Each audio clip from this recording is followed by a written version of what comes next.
Armağımızlar ağayın tuğanlar kutman günümüzler menen. Mına bugün buyursa özümüzdün Atavadan beri ulanıp kelatkan erenlerдің eroyunu Көкбөрүнүн Саламатсыздарбы, ардактуу телекөрүүчүлөр, жалпы Көкбөрү күйөрмандары, жалпы мекендештер, бардыгыңыздарды бүгүн президенттин кубогун көрүүгө чакырабыз. Эгемендүүлүк күнүнө жана ошондой эле региондорду, аймактарды өнүктүрүү жылына арналган бүгүнкү мелдештерди көрүүгө чакырмакчыбыз. Алгачкы Беттеш А тайпасындагы биринчи оюнду баштоодобуз. Арашан жана Толкун командаларынын ортосундагы Беттеш башталды. Демек 4 тайпага бөлүнүп, командалар өзара атсалышат. Жалпысынан 12 команда бар экендигин сиздерге маалымат катары айтып өтмөкчүбүз. Кызматыңыздарда мен Зыярат Эсенбай жана кесиптешим Нурсултан Турузбеков болмокчу. Рахмат кесиптеш, ассаламу алейкум урматтуу мекендештер, урматтуу кыргызстандыктар. КТРК Спорт каналы 2018-жылдагы Кыргыз Республикасынын президентинин кубогун түз эфирде көрсөтүүнү баштайт. Бүгүн алгачкы мелдеш күнү, алгачкы Беттеш, анда Бишкек шаарынын Арашан командасы жана Ысык көлдүн Толкуну бири-бири менен кез келип жаткан чагы, абдан бир кызыктуу Беттеш баарыбызды күтүп алат десем жаңылган болбойм. Азыр Толкун командасы чабуулга барга жана алгачкы улак ташталышы мүмкүн. Бирок Ганец аты менен барган Курманбек уулу Жаныбек бул сапарына чабуулун өнүктүрүүгө дагы да болсо мүмкүнчүлүгү бар. Караңыздарчы, акырындап бардык чоң топтон суурулуп чыгуу менен Каныбек Курманбек уулу Жаныбек бул Беттештеги алгачкы улакты таштоого өтө жакын барды. Бирок аны таштоого азырынча мүмкүнчүлүк берер эмес. Бишкек шаарынын оюнчулары, анда келиңиздер, Сарызөн Расвет командасынын курамы менен тааныштырып баштайды. Биринчи катар саны менен Рамзат Бөкөнбаев Агон аттуу аргымагы менен оюн алып барса, экинчи Айбек Эсеналиев Эртору, үчүнчү Темир Молдокулов Сусамыр, төртүнчү Эркин Тынарбек уулу Хан, бешинчи Бактыяр Жабагиев Амадор, жетинчи Бакыт Жолдош уулу Сприт, жетинчи Абай Камбарбаев. Ал учурда алгачкы улак ташталгандай жок. Дагы да болсо улакты көрдүңүздөр, эч кандай тайгазандын ичине түшө элек болчу. Эми гана аны тайгазандын бортунан андан ары түртүп таштоо менен алгачкы улакты Толкун командасы жараткандыгын көрдүк. Биз албетте Толкун командасынын курамын айли тааныштырып бере элек болчубуз. Анткени менен ошентип эсеп ачылып, Ысык көлдүн командасы алдыга чыккан чагы. Мен сөзүмдү жетип өтөйүн. 9-чу катар сан менен Расвет командасынын оюнчусу Алы Назаров оюн алып барууда. Сүлүк караты менен 10-чу Бекназар Аматов, Либидер 11-чи Эламан Нурболот уулу Тайлунг жана 12-чи Эржан Уланбек уулу Аутбек. Ал эми Ысык көлдүн Толкун командасынын курамы менен кесиптешим тааныштырабыз. Чоң рахмат Нурсултан, эми атаандаштары Толкундун курамын тааныштырып өтөбүз. Биринчи катар саны менен бүгүн Тилек Айып уулу Көк Мончок аргымагы менен ойноп жаткан мезгили. Экинчи Жаныбек Курманбек уулу атсалышууда жана ушул алгачкы улактын салынышына өзүнүн салымын кошкон мыкты оюнчулардын бири экендигин атап өтөбүз. Үчүнчү катар саны менен Азат Бейшеналиев Алтай аргымагы менен, төртүнчү Эржан Талантбек уулу БТРди минип жүргөн учуру, бешинчи Качевникти минген Эрмек уулу Бек, алтынчы катар саны менен Назар Кошунбаев чагылганды минип чыккан, жетинчи Бекзат Асанов Ахматты минип чыккан учуру, 8-чи Бактияр Асангулов чемпион аргымагы менен, 9-чу Жамболот Кайдыбаев алганы минип жүргөн учур, 10-чу Урмат Абдышуулу Путин аргымагы менен жана 11-чи Таштемир Жекшенов Господин аргымагы минип оюн жүргүзөт жана 12-чи Тынчтык Соодонбеков Арчак Тору аргымагы минип чыккан оюнчу.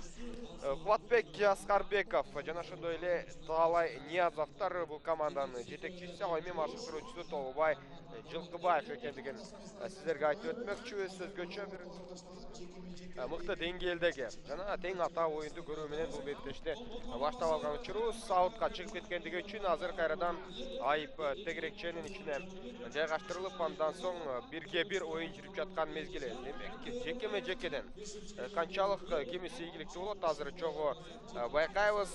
Негизи эле чындыгында күчтүү оюнчулар өзара күрөшүп жаткан кезде. Толкундан биз Эржан Талантбек уулунун беттешин көрүүбүз. Жекеме-жекеде анын атаандашынын азыр эми канчалык деңгээлде кетүүсүн көрөбүз. Азыр чогуу байкайбыз, өзүңүздөр көргөндөй.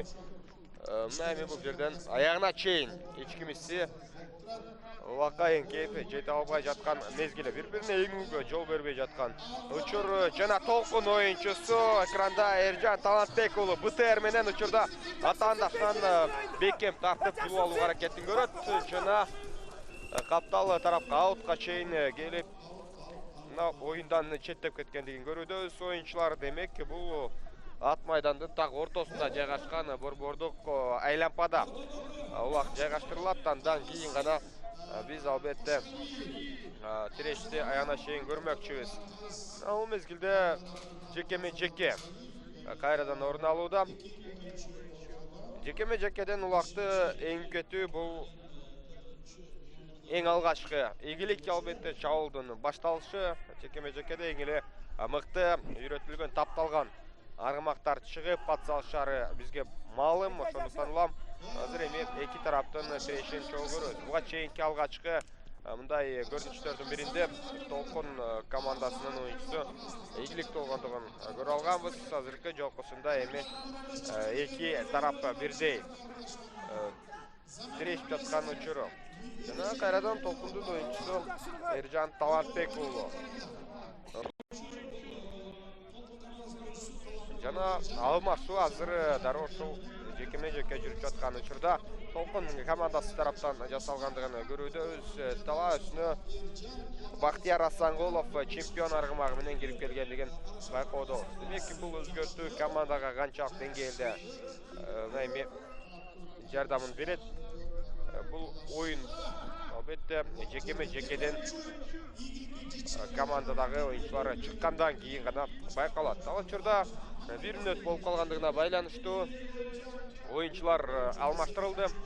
Анткени эч кандай улакка аракети көрүлгөн эмес. Жана алмашууга чыккан Бактияр Асангуловдун киргендиги бекеринен эмес. Ал чемпион аргымагы менен борбордук бөлүктө атаандашына каршы күрөш жүргүзүп жаткан мезгили. Эки тараптын азыр эңүү алууга эч кандай аракетин көргөн жок. Бири-бирине мындай мүмкүнчүлүктү түзүп бербей жаткандыгын көрүүбүз. Эми болушунча бири-биринин жолун тороп, чындыгында мындай бирге бир чыгуудан атаандаштарын артта калтырууга аракетин жасайт. Жана азыр эгер кайрадан эңе албай турган болсо, албетте борбордук бөлүктөн оюнчулар алмаштырылышы керек болот. Эңкейип учурда Бактияр Асангулов аракетин көргөн.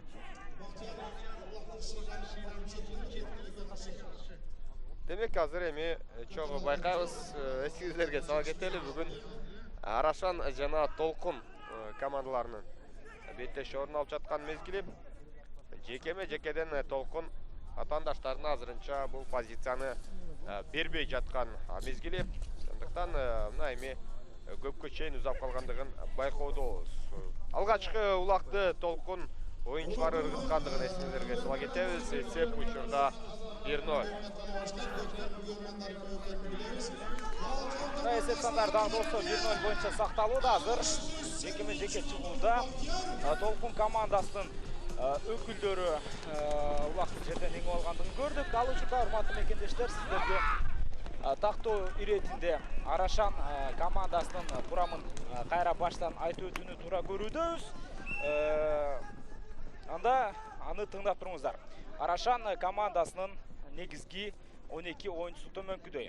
Биринчи катар сан менен Жишан Алсеитов жорго аттуу аты менен оюн алып барууда. Андан ары экинчи Ильяс Эсенаман уулу Акбөрү, үчүнчү Айбек Раис уулу Самурай, төртүнчү Калмурза Казакбаев Көктекем, бешинчи Жакшылык Руслан уулу Койкүрөң, алтынчы Аскат Исенбаев Батыраак, жетинчи Кылымбек Жунусов Красавчик, сегизинчи Рыскелди Нурмухамед уулу Чагылган, 9-чу Аку Тынчтык уулу, Барбара 10-чу Кушубай Илис уулу Легенда жана 11-чи Эрбол Кайрыбеков Арнольд. Ошондой эле 12-чи катар саны менен Кулбек Шакирбек уулу ойун алып барууда Токтогул аттуу аргымагы менен.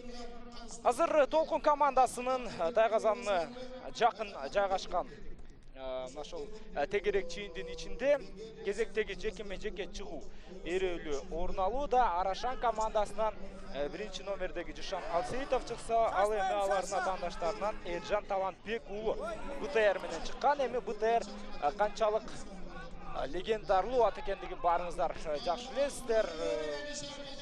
БТР аттуу аргымак өз учурунда не деген гана чоң ийгиликтерди багынткан жок.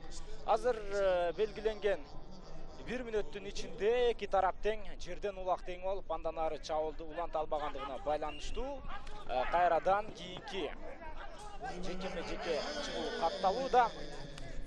Дагы сиздерге тааныштырып өтөлү. Ачык кызыл түстө oyun алып барып жаткан курама команда бул Бишкек шаарынын Арашан командасы. Ал эми аларга каршы Ысык көлдүн Толкун жааты ойноп жаткан чагы. Толкун эсиңиздерде болсо былтыркы жылкы ошо Манас оюндарына арналып уюштурулган президенттин кубогунда укмуштуудай мыкты оюндарды көрсөтүү менен баарыбызды таң калтырган болчу. Быйыл дагы Толкун командасында андай мүмкүнчүлүктөр жок эмес. Азыр улак жаңылбасам Арашан командасынын өкүлдөрүндө алар ашыкпастан андан кийинки чабуулду жасоого да мүмкүнчүлүгү бар. Оюнда улак сакталууда. Батыраак жерден эңип алуу мүмкүнчүлүгү эми гана жаралып, аны жерден Арашан командасынын оюнчусу илип кеткендигин көрдүк. Бәлкем менен дароо эле алып түшүп калган, кайрадан эңип алууну көрөбүз.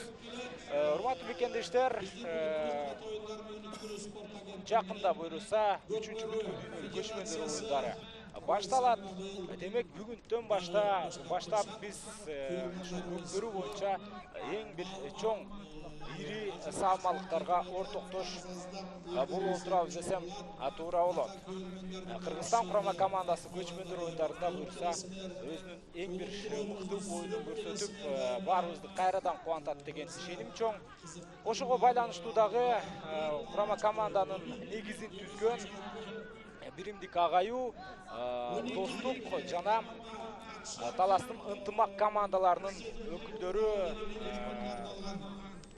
жалпы кыргыз элинин намысын коргоого даярданып жаткандыгына байланыштуу ал командалар бул президенттин кубогуна катышкан жок. Ага карабастан андан башка командалар өздөрүнүн оюндарын көрсөтүүдө. Мен ойча эч кандай былтыркы же мурдагы жылкы президенттин кубоктарынан кем калбай жогорку деңгээлде өтөт деген ишенимибиз бар.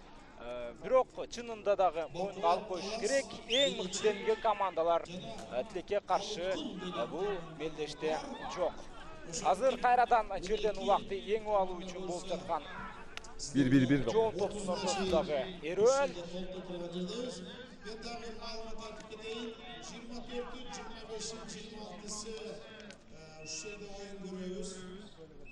Жалпы 12 команда бул президенттин кубогуна катышууда. Азыр баарыңыздарга тартууланып жаткан оюн А тайпасында катталууда. Бул 2018 жылдагы президенттин кубогунун алгачкы беттеш экендигин дагы эсиңиздерге салып өтөбүз.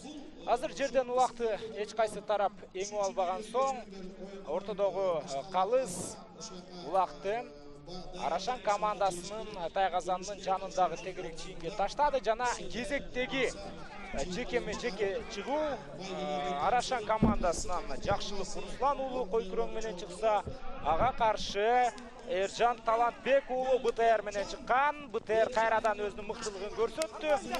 Балким өтө мыкты чабуулдардын бири орун алышы мүмкүн. Эржан Талантбек уулу азыр атаандаштардын тайгазанын көчөй түз барууда, коргонууда катачылык бар. Батыраак аракетке барыш керек болчу.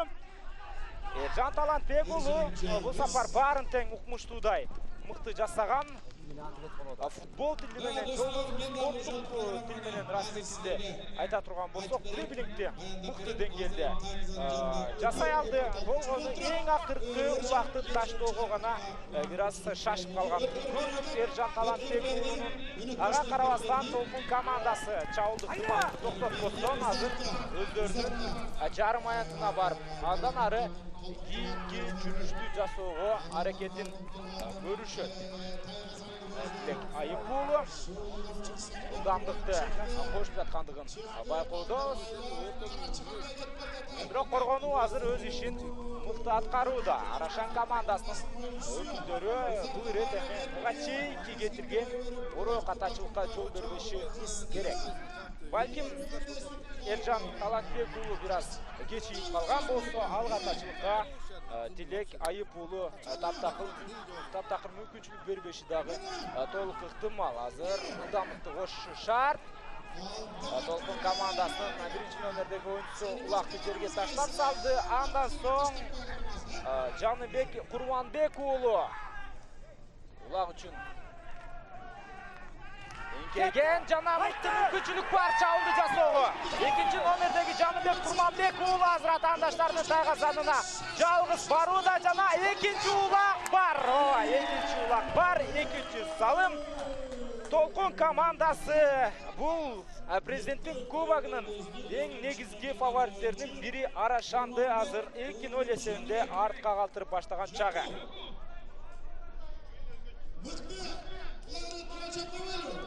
Ойын өзгөчө чоң ылдамдыкта башталган, урматтуу телекөрүүчүлөр.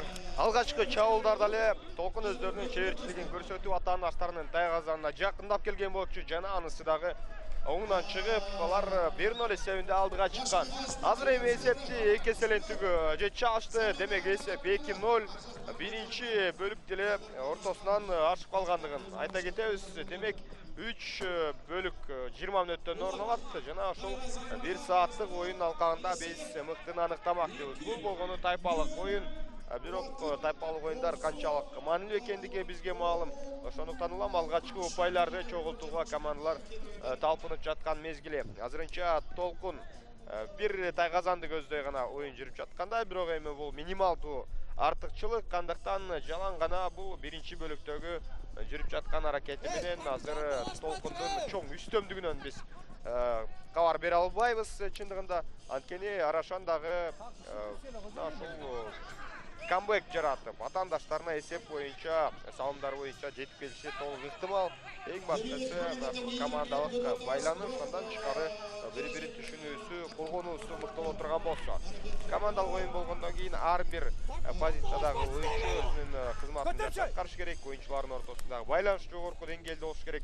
Анын натыйжасында гана албетте улакты тайгазанга салууга мүмкүнчүлүк болот. Баштапкы чекитке жайгаштырылган азыр жана жалпы команда оюнчулары жерге эңкейип улакты иле албайт. Азырынча бири-бирине тоскоолдук жаратып турган мезгил.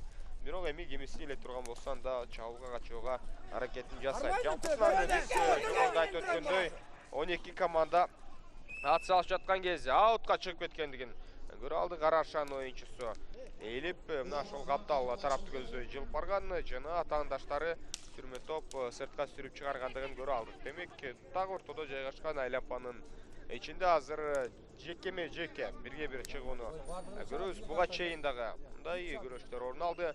Көкбөрүнүн кооздугу дал ушул жекеме жекеде ылдам чабуулдарда экендиги бизге белгилүү. Ал учурда эки тараптан бирден оюнчу чыгып келген учур. Ержан Талантбек уулу БТР менен ат салышып жаткан мезгили. Андыктан анын атаандашы эми канчалык деңгээлде туруштук берет азыр чогуу байкайлы. Эми байкасаңыздар Ержан Талантбек уулу атаандаштан биринчи жолу эңкейип улак тең алган, бирок атаандашы 5-чи катарда ойногон Жакшылык Руслан ууландан чулуп алууга толук аракетин көрдү. Эми каршылаштарынын чабуулун баштапкы этабында токтотууга азыр Арашан оюнчулары жетише алды. Демек, мына эми сүрмө топ өзүнүн ишин так аткарды деп айтууга дагы мүмкүнчүлүк бар. Ушул тыныгуудан пайдаланып, эсиңиздерге сала кетебиз. Жалпысынан кайсы командалар ойноп жаткандыгын жана кайсы тайпада кандай командалар жайгашкандыгын айтып өтмөкчүбүз. А тайпасында Арашан, Толкун жана Сынташ командалары өзара ойын жүргізеді. Азырынша сынтақшы бош, демек ертең ойын жүргізеді тұрғандығын айта кетеміз. Б тайпасында Четинди, Соколок, Шыралжын командалары, С тайпасында Нұрлан Көкжал, Төшбұлақ, Сарыөзен, Рассвет сияқты команда атсалышады. Жана ошондой эле Д тайпасында Бакуат Талас, Келечек жана Алыкул командалары өзара күч сынашат. Бүгүн ар бир тайпадан бирден оюн орун ала тургандыгын сиздерге айтып өтмөкчүбүз. Андыктан кызыктын бардыгы алдыда. Бул беттеш эле канчалык таңдаштык менен башталгандыгын байкасаңыздар болот. Демек мындан кийинки командаларда деле бул оюндун кийинки бөлүктөрүндө деле ушундай ыргактагы биз оюнду көрмөкчүбүз. Жекеме жекеден кийин азыр Арашан оюнчусу жерден эңип алууга толук күчүн жумшады, бирок өзүңүздөр көргөндөй аягына чейин таамай такымына кыса алган эмес. Андыктан жерге түшүп калган Улака азыр жалпы команда атсалышып жаткан кезде ал чийинден кийин келип жерге түшкөндүгүн көрө алдык. Андыктан мындай жон топтун ичинен азыр эңип кетүүгө мүмкүнчүлүк жарала элек. Урматтуу мекендештер, биринчи бөлүк ушундайча жыйынтыкталды. Толкун командасы азырынча 2-0 эсебинде алдыда келе жаткан чагы. Бир аз сыныбыдан соң кайрадан биз Аккулат майданынан берүүбүздү улантабыз.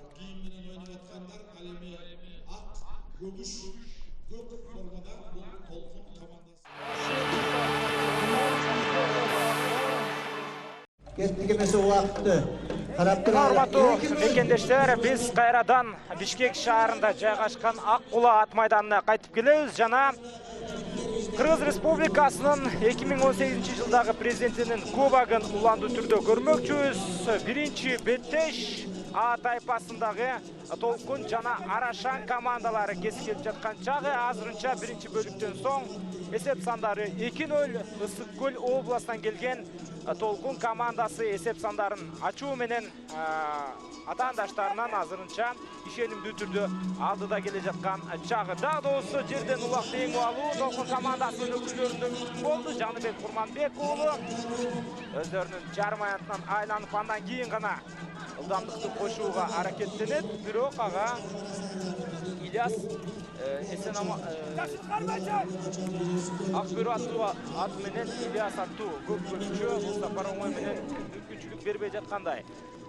Мекендештер, экинчи бөлүктө бизге бул кызыктуу беттешти алып барууга жардамын берет.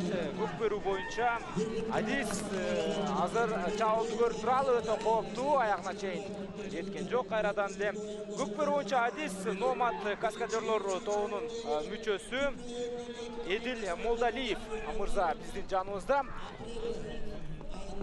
Ассаламу алейкум. Бүгүнкү Кыргыздын ат оюндарынын күйөрмандары. Атап атып кеткендей, бизге бүгүн шаан шөкөт. Аш тойлордо салт кайланган көкбөрү. Бүгүн бизде шаан шөкөт, бүгүн бизде көкбөрү. Айылыбызда салт кайланган тартуу. Аш тойлордун майрамды мынсан кыйын өткөрүү. Улуу Чыңгыз Айтматов айтып кеткендей, ата-бабаларга рахмат. Бизге ушундай эр жүрөктөрдүн, эркектердин оюнун калтырып кеткендер. Эки команда азыр көрүп атасыңар. Толкун менен Арашан ойноп атат 2-0. Оюн аябай кызык болуп атат. Көкбөрүнүн тарыхына кайрылып кетсек, бул деген илгерки ата-бабадан калган оюн. Атчан жоокерлерди даярдаган оюн. Мына азыр болсо эки атандаш Улакты болсо ортодо кармашып атат. 4-чү номер Тилекбек уулу Эржан БТР аты менен Толкун командасынан карагылач кандай эрдик, кандай күч. 3-чү номер Раис уулу Айбек Самурай деген аты менен мына улакты эңди, такымга басты. Эми ай лампадан чыгып кетсе, экинчи өзүнүн атаандаштары колдосо болот. Жекме-жек болуп атат оюн. Бердеш мына кетти алга. Улакты басты.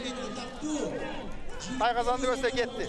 Атаандаштар болсо да кол салып тартып алган аракет кылып атышат.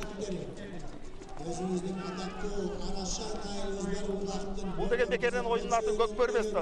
Бөрі балдарына жармашты жақын. Улақатшы. Жекме-жек, мына қайра Улақты берейші. Алып кетті.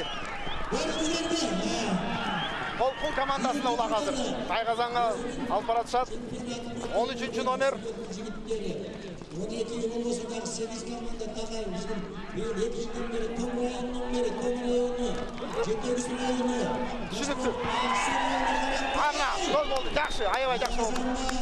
Азамат. 3-cü lap kalған Тыныштық Бақтияр Анандағы айтып кетелі, бұл ойын болса Атауадан қалған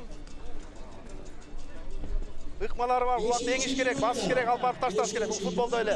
Айтып кетсек, бұяқта салыстырып кетсек, Радео бар, Американың болса, и испандардың коридасы бар. Біздің ойын көкбөрі болса, бірінші орында тұрады, бұнда қарасақшы.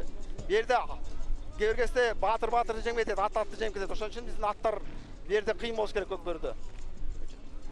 Наразы ғой. Әлбетте, тура айтасыз. Alkış oyunu Андан ары қайрадан қуаныш түрді 5-ci minutасында ойынды көрелі. Толқын командасы, daha doğrusu 2-0 есебінде. Бұға чейін 2-0 есебінде алдыда келе жатсамна, азыр есепте 3-0 өзгерткендігін көрдік. Қайрадан жоғын топтың ортасында қалған Улақты еңіп алуға әрекеттенеді. Бұл беттешті баштап жатқанда, ұрматы мекендештер, менде ой болған Бишкек шаарынын көп көріштері топ болған Арашан командасы бұл беттешті оңойғын ұтып алады деген. Бирок ал нерсеге ақырындап бізден күмөнөз жаралу да, аны ойын өзі көрсөтүү да мына беттештин толық жарымы жеңіп алған чақта азыр есеп сандары 3-0. Арашан командасының ешқандай біз мықты чабуылын көре алған жоқпыз. Таң қалыштық күнді. Себебі Арашан Қырғызстандың ең мықты делінген командалары келечек, ошол мезгилде ынтымақ, достық, Пиримдик сияқты командалар менен атаандашып ойнап жүргөн команда болчу. Балким бул жолу бираз жаштар курамын сыноону туура көргөндүр. Ага карабастан Арашандын бул оюну чынын айтышыбыз керек бизди таң калтырып турган чак. Азыр эми ортодо кайрадан жекеме-жеке чыгуу Толкун командасынан 13-чү номердеги оюнчу ортого чыккан болсо, ал эми Арашан командасынан 3-чү катар санындагы Айбек Раис уулу Самурай менен чыккан. Кандай гана мыкты көрүнүш, бирок абайлаш керек.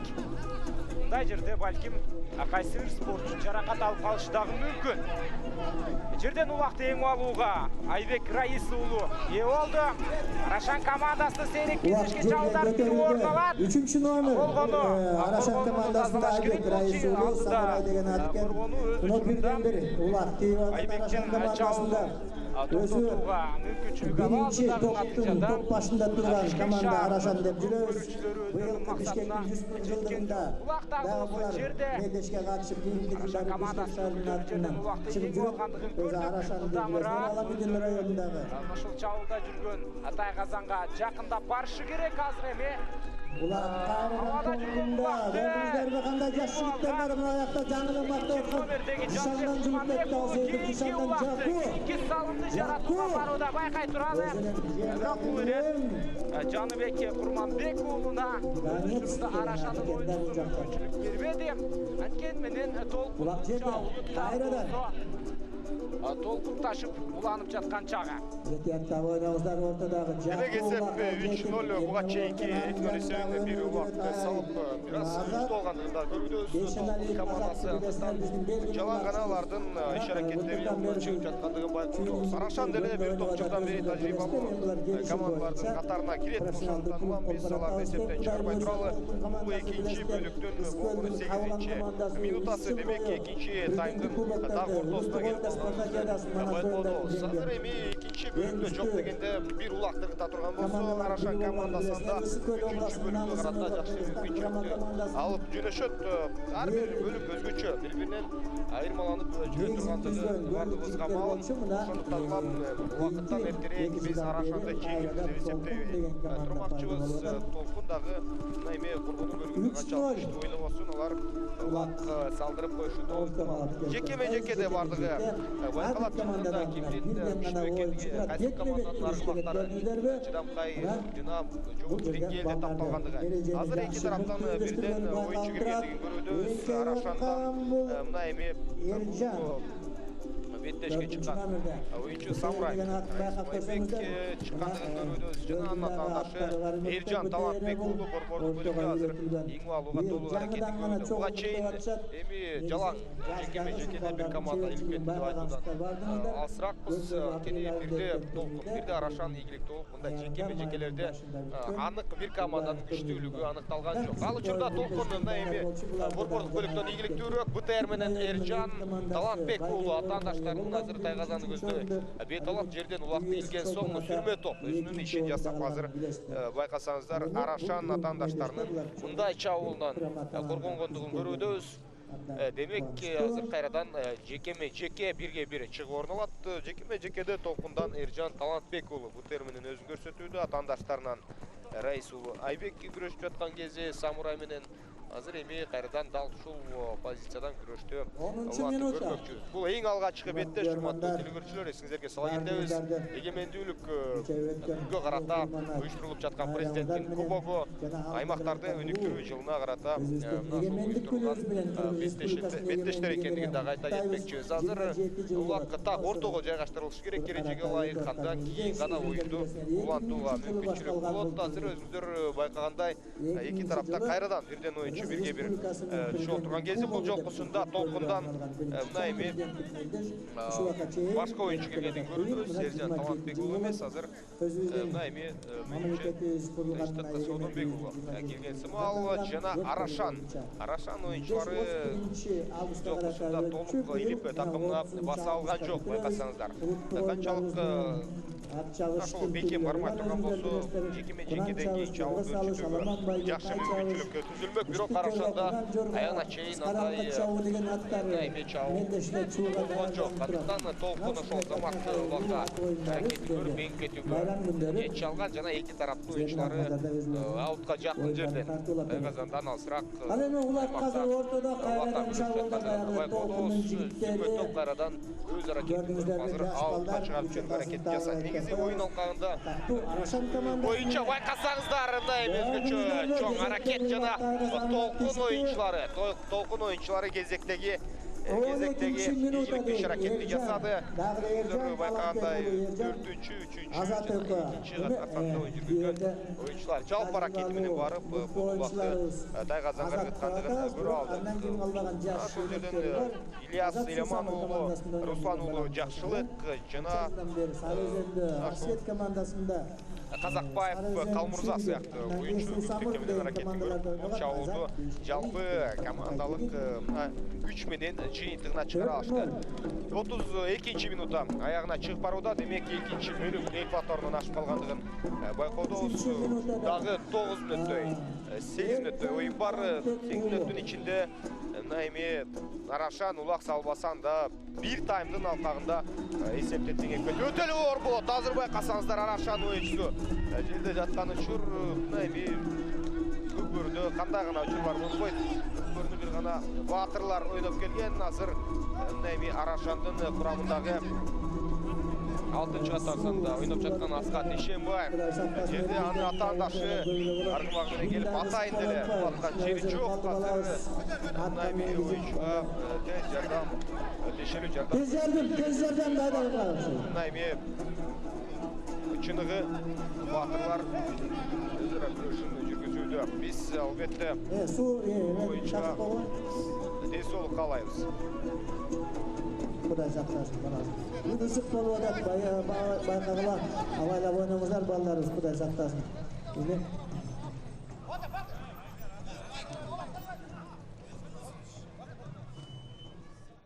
ашықпаш балдарды айырып кеттілер, шығарып өшті, алып кеттілер. Құрметті көрермандар, еркектер ержүректердің ойынында мұндай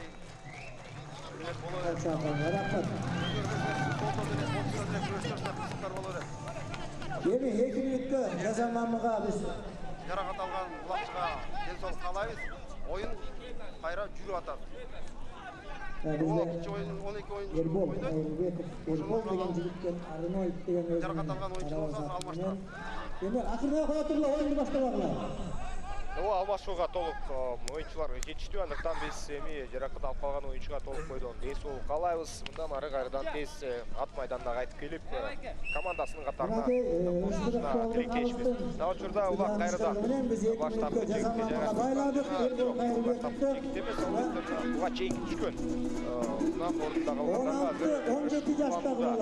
Толқын ойыншылары жерден еңгі бойынша азыры байқасаңыз biraz күштірек болуда. Бұл валькималардың алдала даярлығынан ұлам, машиналарынан ұлам болшы керек. Толқын ойыншылар болса, жақсы даярланып бар. Аттарында жақсы даярланып келіштер ошон үшін ойын башталғанда де олар алдыға шығып башташты. Негізі толқын ойыншылардың арасында жаш ойыншылар бар, ескі ойыншылар менен. Oyuncular bolsa жақсы даярланып бар. Аттарда жақсы даярланып келдір. Толқын ойыншылар болса, аябай жақсы даярланып келдір. Аттарда даярланып келді, өздері де жақсы даярланып келдір. Мына жақсы ойын көрсетіп жатыр. Өзіңіздер байқағанда азыр Арашандың құрамындағы Руслан ұлы жақшылық жерге құлағандығын көруді. Бүгін емегендір мұндай ерден сыйрылып түшкен ойыншылар көбірек. Ушунусу менен балким ойын кызыгыраак болушу мүмкүн. Эң башкысы жаракатсыз беттештерин өткөрөт деген үмүтүбүз бар. Жана кайрадан эр үстүнө азыр Руслан улуу Жакшылык кайтып келген учур жана жекеме жеке күрөшү орун алат. Командадагы ушул жекеме жекеге чыга турган аргымак канчалык күчтүү болсо, команданын чабуулдары үчүн ошончолук жакшы мүмкүнчүлүктөр түзүлөт. Ошол тууралуу оюңузду айтсаңыз. Туура айтасыңар. Атайын ортодо турган аттар бар, акыркы футболдо болгон жакыркы топты алып бара турган. Атайын ортого турган улакчы да жакшы болуш керек. Ал эң келгенде жакшы болуш керек. Такымга басып алып барганга мына азыр такымга басты, улакты жакшылап. Оңдоп атат. Эми алып чыкса бүттү. Тайгазанды көстөбөт. Эрежени буза элек. Дагы ортодон чыга элек. Түшүнүктүү азыр эми азыр эми Тайгазанды көздөй бет алып учурда негизи бул оюндун өзүңүз билесиз, көркүн, баркын биздин элдик жазуучу Чыңгыз Айтматов өзүнүн жаныбарым Гүлсарын деген аңгемесинде жакшы көрсөтүп кеткен, көркөм сөз менен. Азыр эми Арашан командасынын аракети атаандаштарынын Тайгазанына жакындап келип, бул чабуулду жыйынтыгына чыгарууга эми бел байлайт жана Арашан оюнчуларынын аракети менен эң алгачкы улак ыргытылды. Толкун эмнегедир бул эпизодду анчалык коргонгон жок. Менимче эч кандай оңой жол түзүп берген жок алар атаандаштары үчүн. Арашан болгону жалпы командалык аракет менен кезектеги улакты ыргытып отурган кези эмес, кезектеги жалпы оюндагы улакты ыргытты. Эсеп 4-1, ортодо 3 улак айырмачылык бар жана дагы болсо теориялык жактан алып караганда Арашан командасы эсепте теңепкенче толук мүмкүн. Андыктан мындан кийинки таймда жана ошондой эле бул таймдын акыркы мүнөттөрүндө чогуу байкамакчыбыз. Ал учурда баштапкы чекитке убак жайгаштырылып, эми тараптардын аракети башталды. Толкундун алгачкы оюнчусу Курманбек уулу Жаныбек эңип кете алган жок, бирок кайрадан эле экинчиден менен Толкун оюнчуларынын эми аракети жүрдү, бирок жерге Таштемир Жекшенов таштаган аутка чейинге жакын жерден ошондуктан улам азыр эми эч кандай аутка чыгып кеткен жок. Оюнчулар аягына чейин тирешип бул жерден эңип кетүүгө күчүн жумшап жаткан маалы. Арашандын бир дагы оюнчусу аракет кылган жок. Алар үйлүп өтө жакшы позицияда оюн жүргүзгөн жана ауттан ашып кеткендигинен улам азыр баштапкы айлампага чекитке жайгаштырылат. Анда соң эки тараптын жекеме жеке жүрүштөрүн чогуу байкамакчыбыз. 37-минутта жыйынтыгына чыгып калды. Биринчи бөлүк 2-0 эсебинде 2-0 эсебинде мына ушул толкундун пайдасына жазылган болсо, экинчи бөлүктө биз жалпысынан 3 убакты көрдүк. Бирөөнү Арашан, ал эми калган 2 убакты кайрадан эле өз пайдасына толкун командасы жазалган болчу. Эсеп учурда 4-1 жана жекеме-жекеден кийин азыр эми чогуу байкайбыз эки тараптан бирден оюнчу ортодо эми иш аракеттери азырынча оңунан чыга элек. Андыктан азыр эми чабуулга болгон аракеттерин байкамакчыбыз. Арашан оюнчулары кайрадан атаандаштарынын тайгазанына бет алды. Мындай оор тирештин натыйжасында чабуул издеп таба алабы? Такымына бекем кыскан бул команданын өкүлдөрү. Бирок толкун кийинки улакты салдырбаганга толук иш аракетин жумшап жаткан маалы. Ошондуктан улам азыр эми чогуу байкайбыз. Өтө мыкты чабуулдардын бири жана Арашандан бир оюнчу жерге кулап түшкөндүгүн көрдүк кээрүсүнөн. Демек мындай жакшы мүмкүнчүлүктү ишке ашыра албай калгандыгы балким экинчи таймдагы өзгөчө көрсөтүүгө чабуулдардын бири жокко чыгып калды дегенге дагы барабар болушу мүмкүн. Андыктан чогуу байкайлы. Азыр Тайгазанды көздөй кайрадан жетип барууга мүмкүнчүлүк жаралууда. Биринчи катар санда ойногон Жишан Алсеитов такымына бекем улакты басып атаандаштарынын Тайгазанын оозуна жетип келди. Бирок эми гана аргыткандыгын көрөбүз. Жишан Алсеитов демек эсеп 4-2. Барган сайын биз камбэкти көрүп баруудабызбы? Чындыгында эсеп артыкчылыгын кыскартууга жетише алышты. Акыркы мүнөттөрдө эки убакты ыргыткандыгын эске алып турган болсок, анда экинчи 20 мүнөттүктө эки убакты Арашан жалпы командалык аракетинен ыргытып, жада калса алдыга чыгып кетүүгө мүмкүнчүлүгү бар. Буга чейинки мына ушул ыргытылган убактын биз кайталоосун да көрө алдык. Эмнегедир толкун акыркы мүнөттөрдө коргонууда начарыраак ойноп барып жаткандай, алардын аттары чарчадыбы.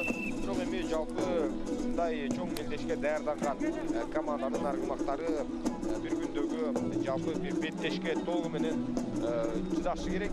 Андыктан мына эми болгону команда оюнчулары бир аз бири-бирин жакшы түшүнө албай жаткандай. 4-2 дагы да болсо жеңиш аларда бул бөлүктөгү. Андыктан эки улак айырмачылыгы менен алдыда келүүсүн гана алардын көңүлүн жылтып турган мезгили. Бирок ушундай түрдө улана бере турган болсо оюн, анда атаандаштары озуп кетиши толук ыктымал. Эржан Талантбек уулу улакты бекем такымына кыскан. Азыр өзгөчө кооптуу жүрүш жана Эржан Талантбек уулу азыр жалгыз Тайгазанды көздөй бет алды, бирок эреже бузуу катталды көрүнөт. Аягына чейин бул чабуулду жыйынтыгына чыгарууга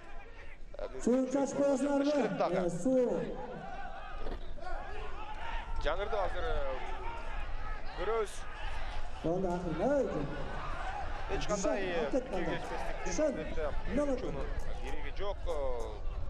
Оюнда көкөрүдө мындай албетте буга чейин болуп келген мелдештерди да кандай эпизоддор орун алат. Бул мыйзам ченемдүү көрүнүш экендигин биз айта кетели. Эң акыркы мүнөттөр соңуна келип жетти. Экинчи бөлүк.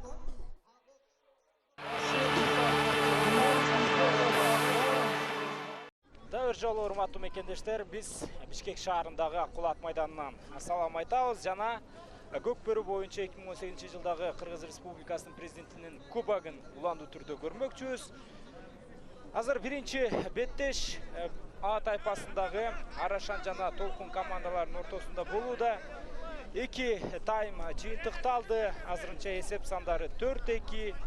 Абдан бир кызыктуу учуруна жетти десек дагы болот бул оюн, себеби биринчи бөлүктө Толкун 2 упайдын артыкчылыгында алдыда келе жаткан менен андан кийин оюн таптакыр өзгөрүп алар 4-0 эсебинде алдыга чыгууга жетишти. Эң акыркы учурларда гана мына биз күчтүү деп санаган Арашан өзүнө кайтып келе баштагандай эки жолу чабуул жасап Жишан Алсеитов эсеп сандарын кыскартууга жетишти.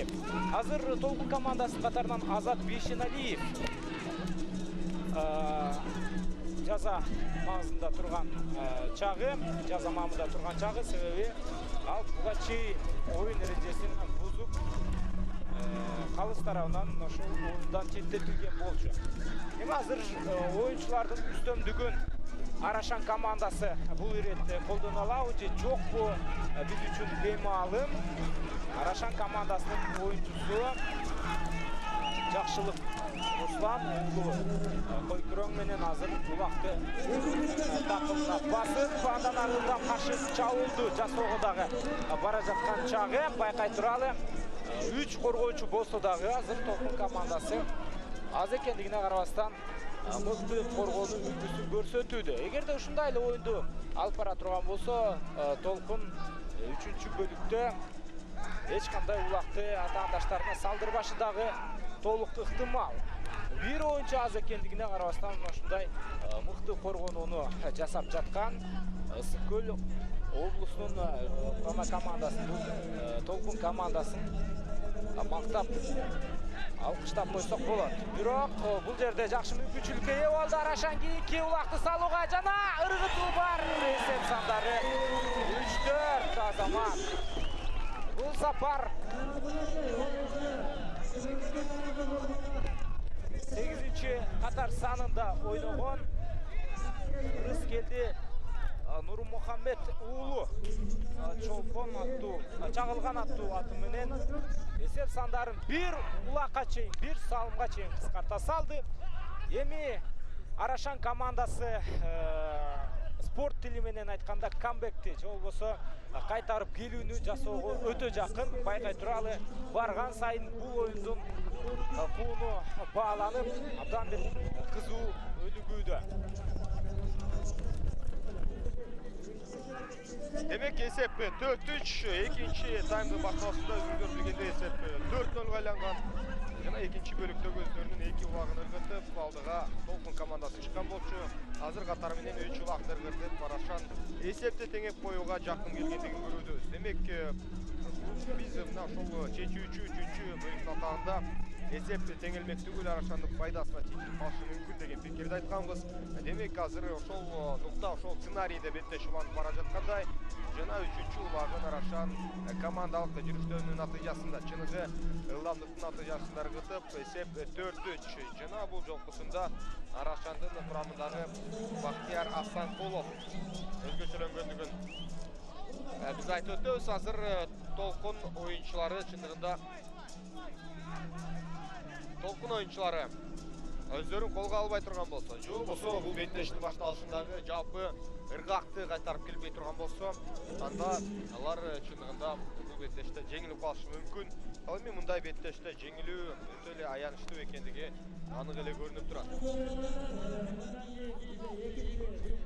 Жекеме-жекеге күрөшүү үчүн азыр тараптар жакындап келет жана калыстын көрсөтмөсү менен борбордук айланпанын ортосунан тобак орун алышы керек. Андан кийин гана биз оюнчулардын күрөшүн көрөбүз. Экранда ири планда Эрижан Талантбек уулу БТР аргамагы менен күрөшүп жаткан очору жана Арашандан дагы бир күчтүү жоон билек балбандардын бири көтөрүлүп чыккандыгын көрөбүз. Андыктан мындай күрөштүн жыйынтыгында кимиси ийгиликтүү болот байкап турмакчыбыз. Арашандан учурда 10-катар санда ойногон Элис уулу Кошчубай легенда аргамагы менен күрөшүп жаткан маалы.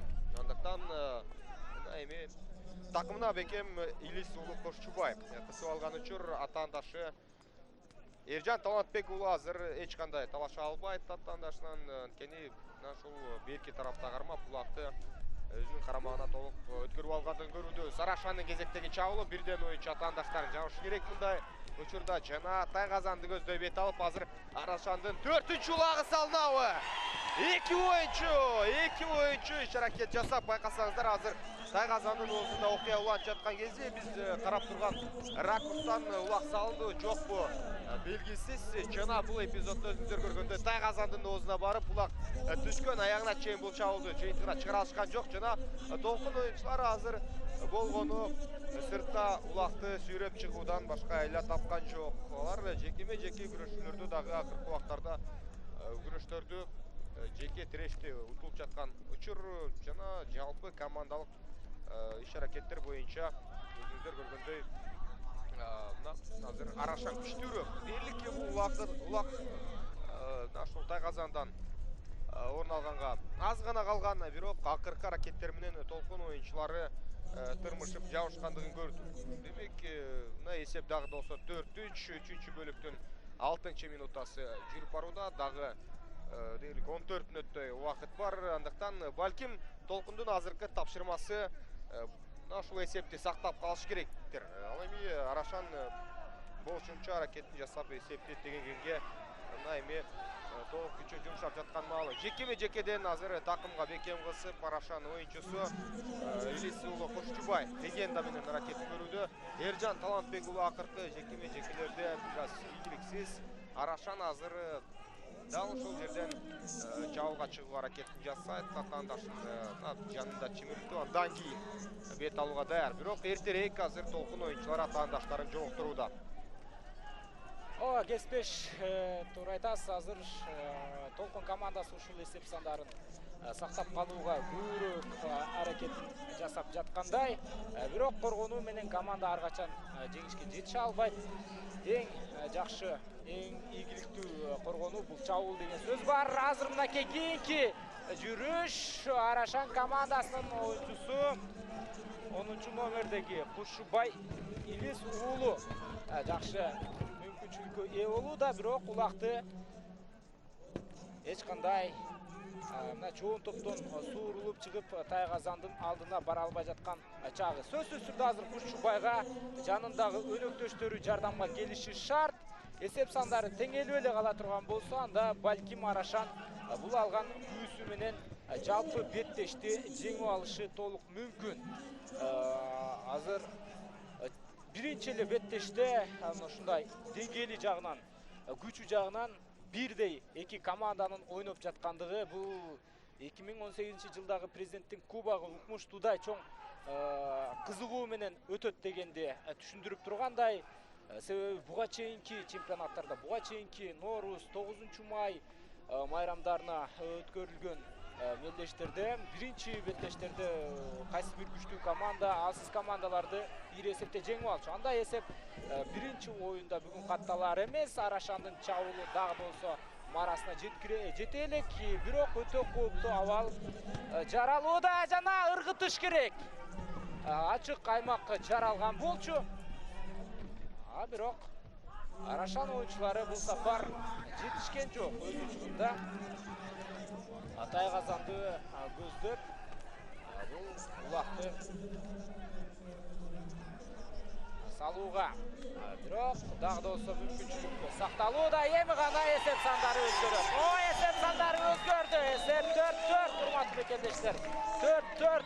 Арашан командасы жарым сааттай убакыт мурун эсиңиздерде болсо 4-0 эсебинде артта келе жаткан, бирок азыр эсеп сандарын теңеди. Эми аларда жалпы беттешти утуп алууга дагы чоң мүмкүнчүлүк жаралып турган чагы.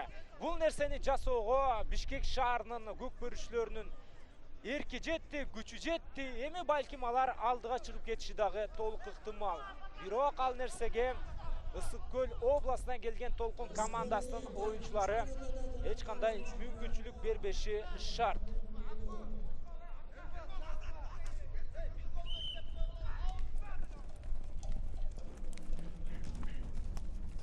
Демек, урматтуу телекөрүүчүлөр, эсеп 4-4, буга чейинки 4-0 эсеби эми 4-4 айланды. Бул чыныгы камбэк жана Арашан өздөрүнүн жалпы билген көргөнүн, буга чейинки тажрыйбасын, чеберчилигин бул ат майданында көрсөтүп жаткан мезгили. Бүгүнкү оюнду көргөн дарманда чындыгында анткени командалар чыныгы драманы,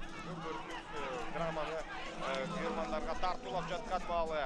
Эгер азыр беттеш бүткөнчө 10 мүнөт ичинде Арашан оюнчулары дагы бир улакты ыргыта турган болсо, анда атаандаштары толкун үчүн өтө эле аянычтуу болот. Андыктан аны дагы байкай турабыз.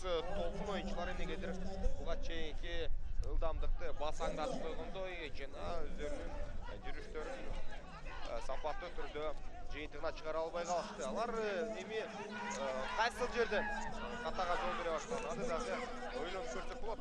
Экинчи таймдын башталышында эле биринчи улак ыргытылгандан кийин Арашан тарабынан экинчи улак катар менен келген. Жана ошол убактан баштап толкун оюнчулары өздөрүнүн оюн ыргагын жоготуп койгондой болгон. Азыр эми кийинки чабуулду уюштура алышкан жок.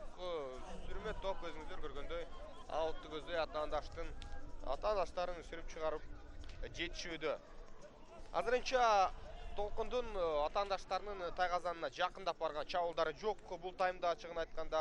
Андыктан эми кийинки жүрүштөрүн ойлонуп ачык аймактарды издегенге аракет жасаш керек. Буга чейинки жекелерди дагы алар көбүрөөк жеңилип баштагандай. Ошондуктан улам дал ушул 1-1 чыгуудан алар өздөрүнүн кийинки улакка болгон аракетин башташы керек. Антпесе ошол Арашан оюнчуларынын жекеме-жекке чыккан оюнчусу Илис уулу Кошчубай бир топ тажрыйбалуу жана оюнчу экендигин андан тышкары күчтүү легенда аргымагын минип чыгып өзүн көрсөтүүдө. Ал эми Эржан Талантбек уулу бул беттештин башталышында ийгиликтүү болуп жаткан. Бул жолкусунда аргымагы анчалык атаандашын сыртка четтете албай жаткандыгын дагы көрүбүз. Ошондуктан улам болушу толук мүмкүн. Ал учурда такымга кайрадан эле Илис уулу Кошчубай улакты бекем кысып атаандашынан биринчи болуп жете алды. Кезектеги чабуулду азыр көрүшүбүз мүмкүн. Бирден оюнчуну азыр Арашан оюнчулары жапкан жана түз чабуулга дароо барууга мүмкүнчүлүк жаралган жок. Эми гана тайгазанды көздөй азыр Арашан оюнчусу жакындап бара жаткан мезгил. Илис уулу Кошчубай улакты бекем такымына кысуу менен тайгазанды тегерегинде. Азыр толкун оюнчулары мындай кооптуу чабуулдан коргонууга гана аргасыз. Мындай жерден улакты жулуп атаандаштарынын дээрлик тайгазанына деле бет албайт. Азыр толкундун жасап жаткан аракеттери болгону сүрмө топ сыртка каршылаштарын сүрүп чыгарууда. Андан башка каршылыкты көрсөтө албай жаткан мезгил Арашан оюнчуларына.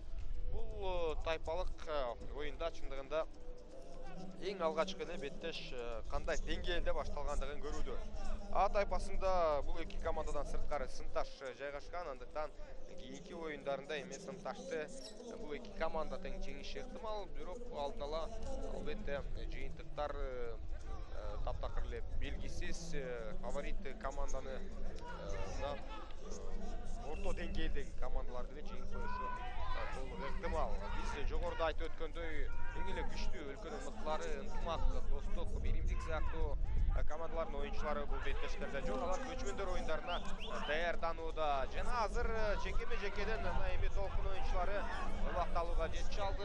Экранда Асанкулов Бактияр чемпион аргымагы менен илип кеткен, бирок аутка жакын жерден барып токтогондугун көрдүк. Эми ал жерден албетте четтеп кете албайт дуалдан ары. Азыр дал ушул дуалдын түбүндө тараптар улакты талашып жаткан мезгили. 54-мүнөттө минутта жыйынтыгына чыгып барууда. Болгону 6 мүнөттөй оюн бар. Жана толкундун чабуулун көрөбүз.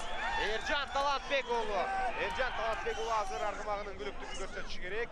Жана байкасаңыздар дароо алдыга озуп чыгып кете алган жок. Жана Арашан оюнчусунун бири артта калды. Экинчисин жазгырып өтө турган болсо анда тайгазанга жол ачылат. Жалпы команда менен эми атаандаштардын азыр жолун тоса алабыз. Чогуу көрөбүз. Сейрек кездешкен. Өзгөчө бул таймдагы сейрек чабуулдардын бири толкундун аткаруусунда. Андыктан тайгазанга жакындап барып, эми аягына чейин улакты жеткире албай турган сымал эртерээк жолуктуруп Арашан атаандаштарынын чабуулуна бөгөт койду. Демек кезектеги кооптуу иш-аракеттердин чабуулдардын мизин кайтарды. Сүрмө топ азыр эми толкун оюнчуларын аутка сүрүп чыгаргандыгын көрүүбүз. Кайрадан жекеме-жеке орун алат. Укмуштуудай кызыктуу мүнөздө оюн уланууда. Беттештин бүтөрүнө 5 мүнөттөй убакыт бар. Биринчи беттеш Арашан жана толкундун ортосунда балким күтүлбөгөн таризде тең чыгуу менен дагы аяктап калышы мүмкүн. Бирок биз сөзсүз түрдө жеңүүчүнү көрөбүз, урматтуу мекендештер. Азыр ортодо жекеме-жеке чыгуу орун алат. Байкай туралы кимдер чыкты? Арашан командасынан Бұл рет Кушубай Илис уулу легенда менен чыкса, атаандаштары Толкун командасынан Бактияр Асагулов. Бактияр азыр жерден улак теңүү алды жана анын ылдамдыгы мыкты, балким 5-чи улакты салып кетиши мүмкүн. Ылдамдык дагы жетишкен жок. Бул жолу Бактиярга анткени менен Толкун командасын жабууланат.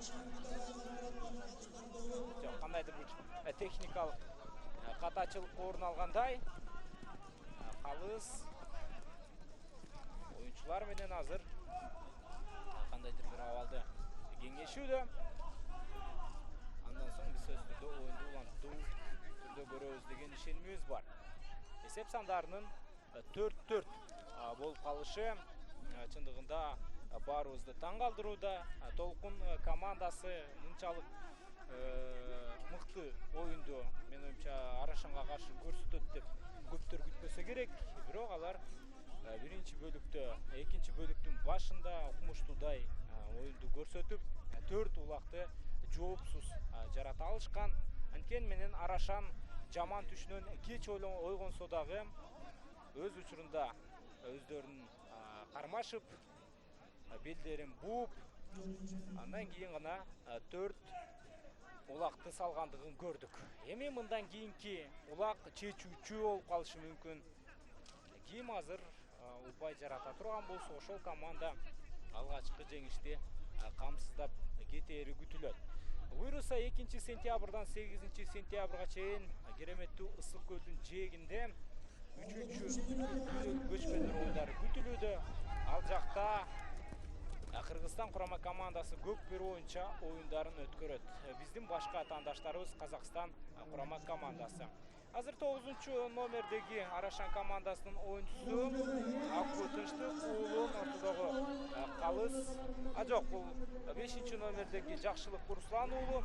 Аны ортодогу Калыс 2 мүнөткө Карамамыга кетирген экен. 2 мүнөт эми Толкун командасы кайрадан көпчүлүккө ээ болушат. Бирок чабуулду жасоого кызыл кийимчендерде мүмкүнчүлүк бар эле. Алар азыр мүмкүн болушунча убакытты чоюп 2 мүнөттү жок кылууга аракеттенишет. Буга чейинки жок кылынган убакыт эсепке алынып, кошулуп берилет деген ишенимдебиз. Бирок көкбөрү оюну бул футболдогудай эле таза эмес убакыт менен эсептелинерин айтып коюшубуз керек. Мисалы хоккейде ар бир токтоо эсепке алынып, ар бир токтоо учурунда убакыт дагы токтоп турат. Ал эми футболдо андай эмес. Мен чоң футбол жөнүндө айтуудамын. Көкбөрүдө дагы андай эмес.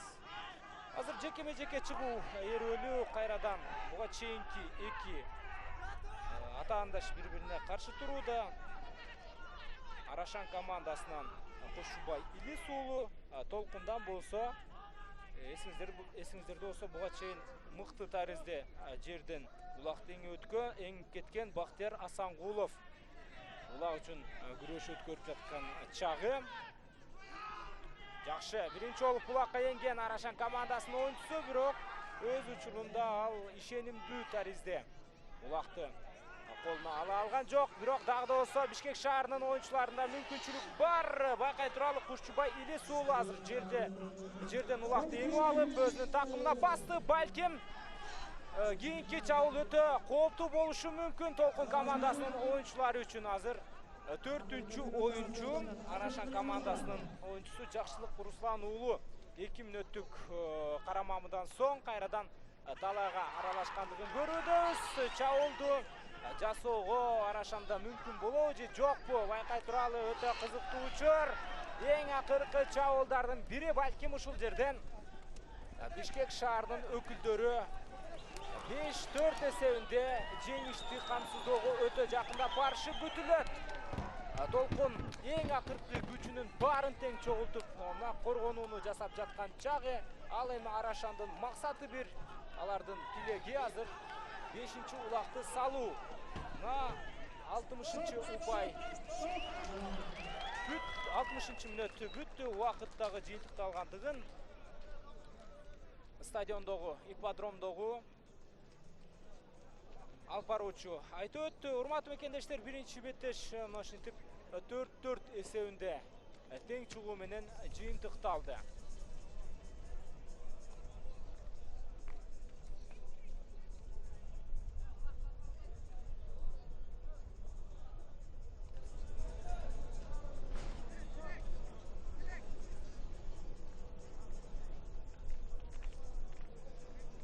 Азыр мына урматтуу мекендештер, биз 10 мүнөткө чейин созула турган алтын упай үчүн беттешти дагы уланды түрдө көрөбүз.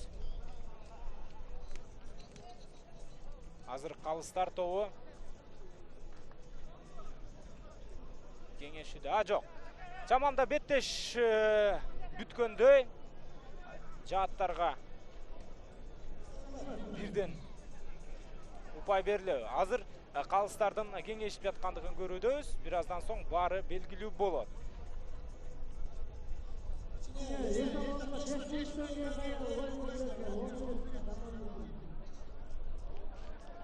Ооба, овертаймды көрөбүз, урматтуу мекендештер. Алтын упай үчүн беттеш болот. Эч кайда алыстабай туруңуздар. Али, Арашан жана Толкун командаларынын ортосундагы беттеште жеңүүчү аныктала элек.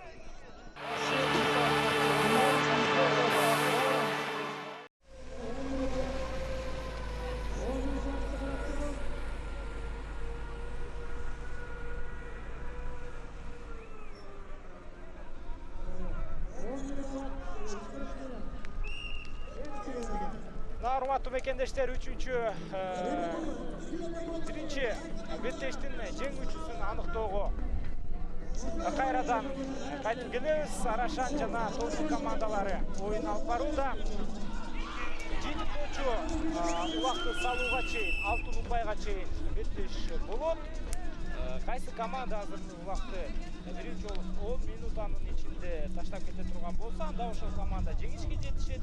А эгерде эки тарап тең убакты сала албаса, биз булитке ортоктош болобуз. Демек, эң кызыктуу учурлар али алдыда, дагы да болсо биз менен калып туруңуздар. Ортодо оюнда жеке-жеке чыгууда Кушубай Илис уулу Арашан командасынан жана Толкундан КТРди минген Эржан Талантбек уулу. Бирок Азамат Кушубай Илис уулу убакты биринчи болуп сол такымга басты эми болсо, андан ары ылдам чабуулду, ылдам жүрүштү жасоого дагы мүмкүнчүлүгү бар. Толкун командасы билет, алар 4-0 эсебинде алдыда келе жатып, жеңишти тарттырып жиберип, кандай оор болорун, ошого акыркы күчүн чогултуп, алар сөзсүз түрдө бул овертаймда мыкты оюнду алып барышы күтүлөт.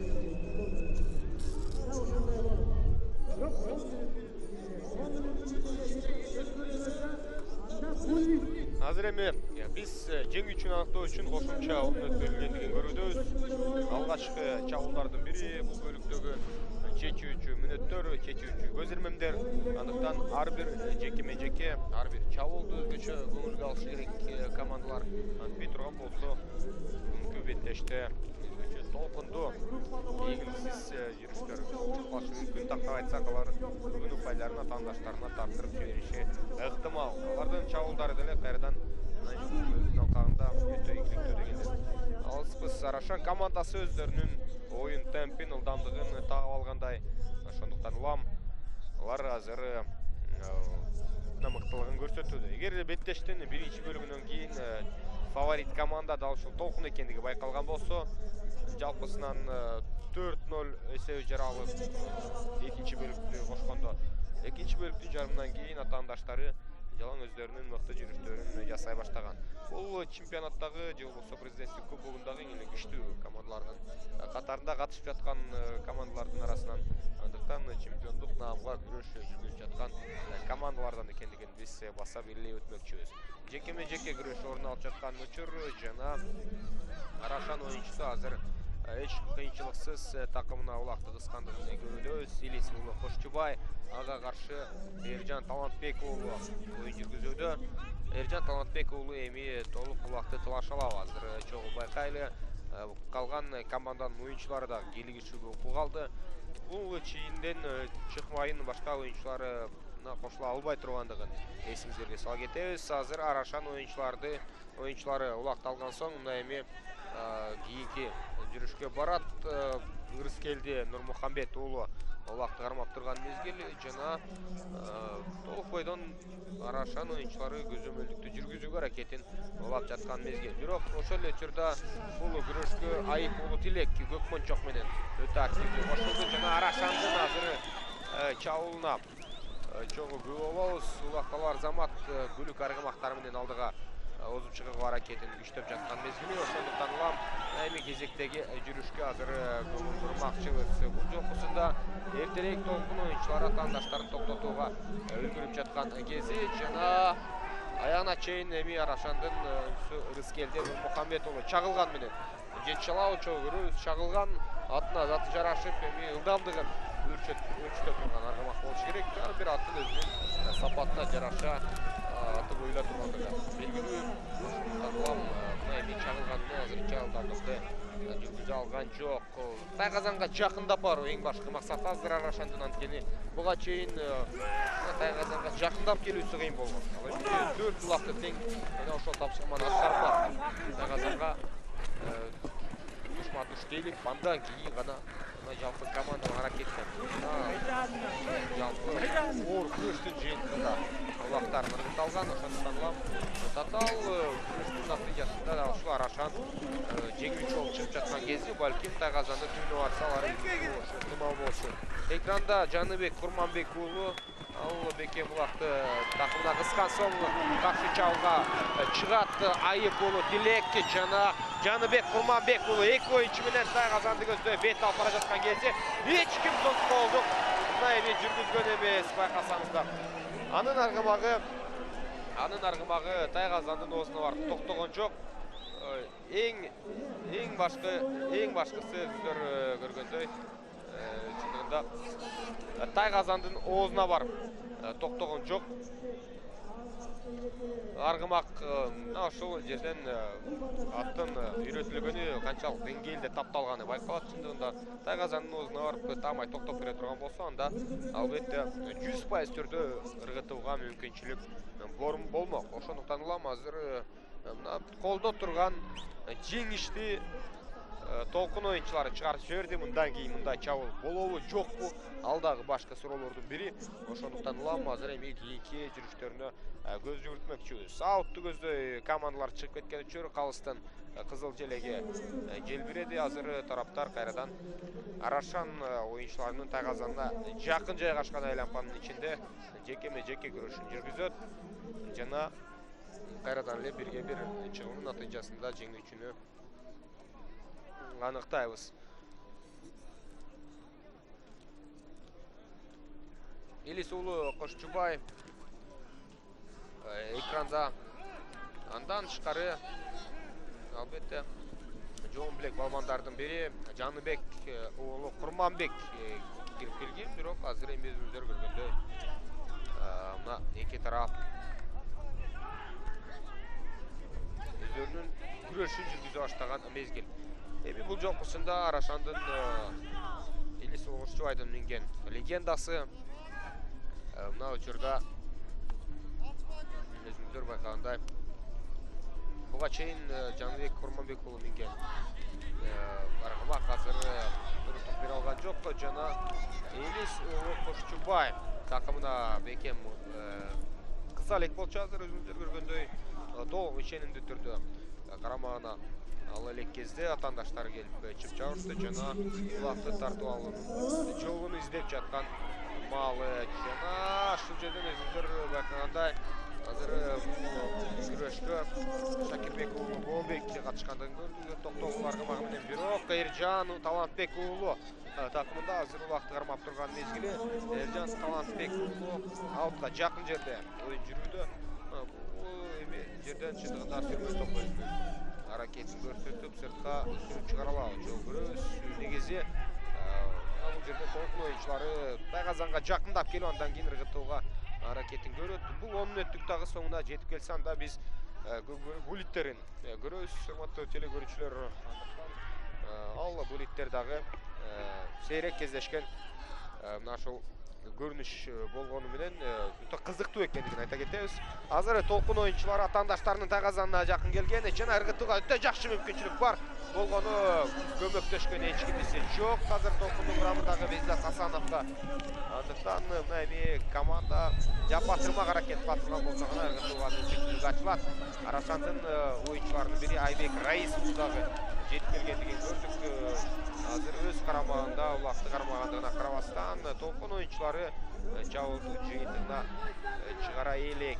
Бекем кармап бири-бирин кой бербей жаткандыгын көрөбүз. Бул эпизоддо оюнчулардын жана ыргытууга өтө жакшы мүмкүнчүлүк бар. Ал эки оюнчу бири-бирине жанаша келген. Жана Бекзат Асановдун атаандашы келип, бул эпизоддо Калмурзак Казакбаев аты менен да сүрдүргөндөй болду, бирок эми атайын эмес, андай учурлар көп эле кездешет. Жана сүрмө топ атаандаштарын Бекзат Асанов баштаган бул топту сыртка сүрүп чыгаргандыгын байкадык. 70-минутта жүрүп барууда жалпысынан 1 сааттан ашык оюн. 10 мүнөттүн эң акыркы минутасы жүрөт жана анын натыйжасында биз эми булиттерди көрүп калышыбыз ыктымал болууда. Болгону 1 мүнөттөн азыраак убакыт жана эң эле кызыктуу булиттер жакындап келүүдө. Албетте, булит боюнча дагы жарышка ортоктош болууга абдан жакындап бара жаткан чагыбыз. Арашанда дагы ошол мезгилде толкунда дагы эсеп сандарын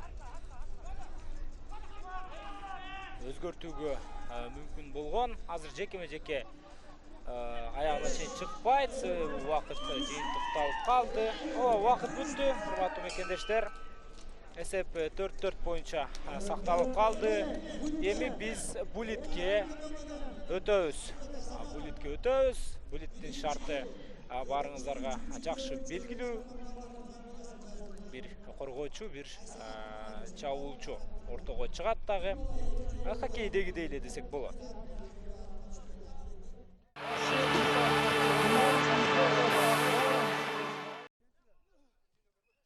Урматтуу мекендештер, биз булит боюнча боло турган эрөөлгө жетип келдик.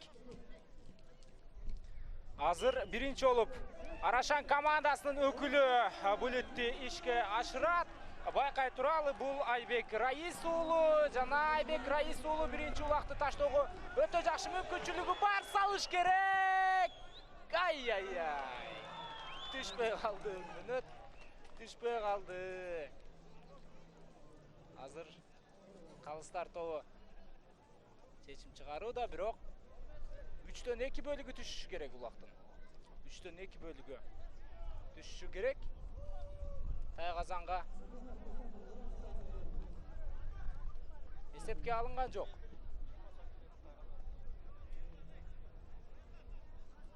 Ошентип биринчи улак Айбек Раис уулу тарабынан салынбады. Айбек Раис уулунда бардыгы сонун болчу. Ал дээрлик ошол улакты таштаган болчу. Бирок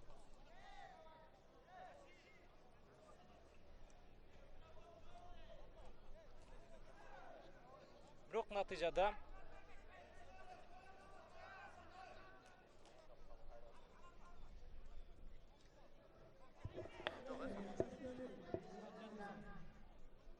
улак эсепке алынбады.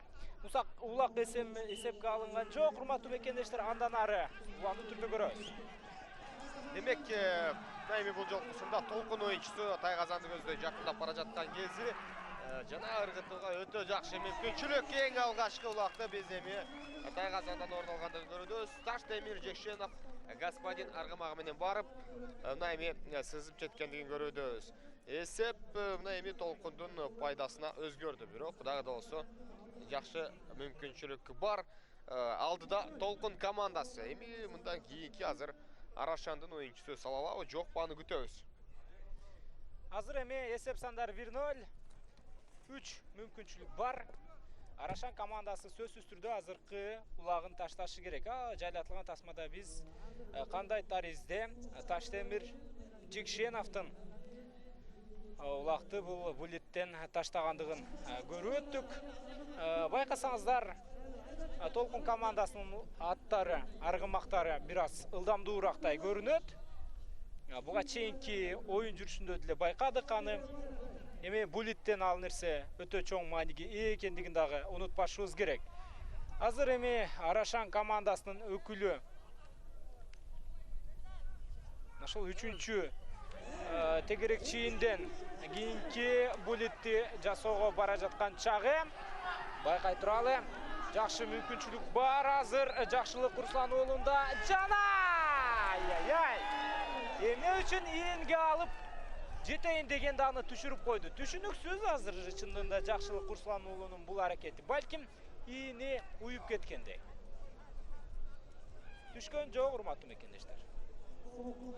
Демек, өзіңіздер көргенде мына қайталаудан дана жана так көрілді. Жақшы еле бейікке көтергенде болған жана улақты жерге түшіріп жібергендігін көрдік. Кейінгі ойыншы байқасаңыздар өте жақсы мүмкіншілік дерлік бұл улақтың ырғытыларына бардығы шеніп қалған болчу. Бирок бұл эпизодты өзіңіздер көргенде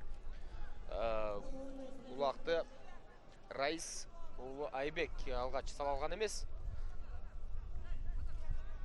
Жақшылық Руслан улы екіншісін ішке асыра алған жоқ. Жана есеп көчерде дағы болса 1-0. Бирок дағы толқынның 3 ойыншысы булитті ырғытуға мүмкіншілік алады. Азыр эми чоғы байқайлы. Булитті атқарудағы өзгөчө чеберчиликти талап кылат. Андыктан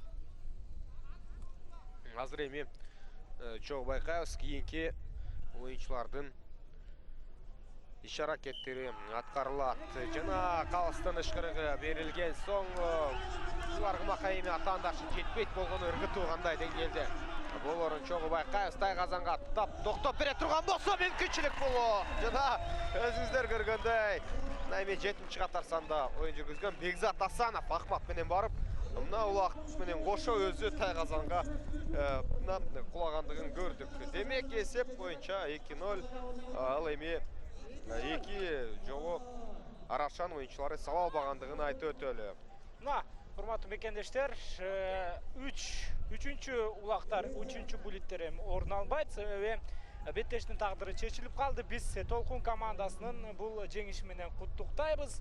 Бирок упайлар бөлүнүп каларындагы эсиңиздерге салып өтүшүбүз керек. Овертаймда жеңишке жетишүү, булиттен жеңишке жетишүү бул таза убакыттын ичинде жеңишке жетишүүдөн өзгөчөлөнүп турат. Hiç kimge berbeyin.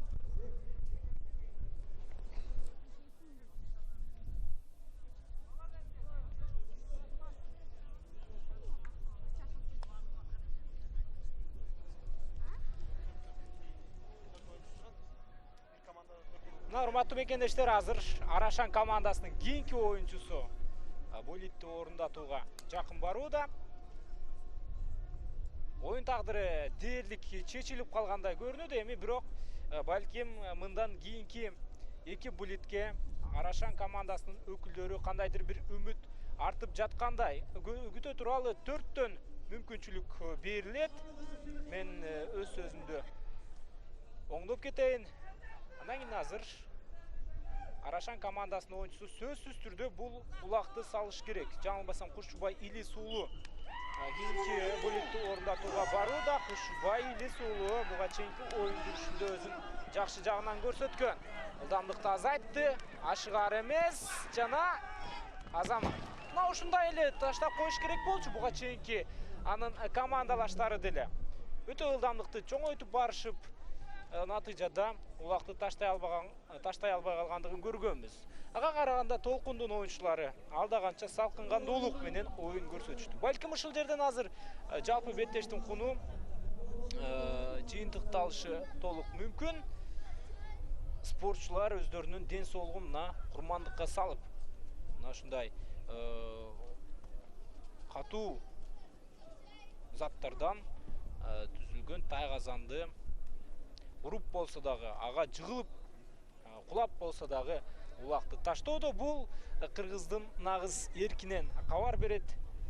Көкбөрүчүлөр ар бир упай үчүн кабыргасы сынса да, сөөгү сынса дагы бараарын буга чейин көрүп билип жүргөн жайыбыз бар.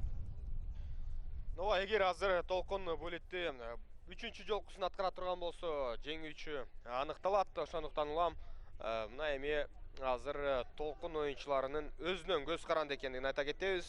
Бул жеңиштин тагдыры жана учурда толкундан Азат Бейшеналиев Алтай аргымагы менен ата казанды көздөй бет алып бара жаткан кезде, эгер ыргыта алса анда жеңишке жетишет.